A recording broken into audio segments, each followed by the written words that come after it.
Hello আসসালামু আলাইকুম, welcome to my channel. আমি আজকে আপনাদের সাথে শেয়ার করব আমি যেখানে গিয়েছিলাম সেইখানের এক্সপিরিয়েন্সটা আমি আপনাদের সাথে শেয়ার করব। সেটা হচ্ছে গ্লোরিয়া জিন্স। সো গ্লোরিয়া জিন্সে বেসিক্যালি আমি রেড ভেলভেট কেক খেতে গিয়েছিলাম। তাদের কেকের আমি অনেক নাম শুনেছি, এটা ওদের সিগনেচার একটা red velvet cake slice. So এই কেকটা নিয়ে আমি একটা লং ভিডিও করেছি, আর কি আমি খেয়েছি সেই ভিডিওটা আমি করেছি, বাট আমার এত ব্যস্ততার মাঝে আমি এই ভিডিওটা আমি আপলোড করার মতো টাইম পাচ্ছি না।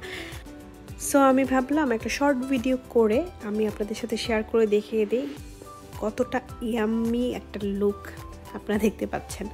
আর খেতেও খুব মজা, দেখতে যেমন মজা লাগছে খেতে তার চেয়ে বেশি মজা। সো এটার ডিটেলস, প্রাইস কত, প্লাস হচ্ছে লোকেশনটা কোথায়, আর লোকেশনটা যেটা আমি বলতে চাচ্ছিলাম, লোকেশনটা খুবই সুন্দর। সো চোখ রাখুন আমার ইউটিউব চ্যানেলে। Bye bye.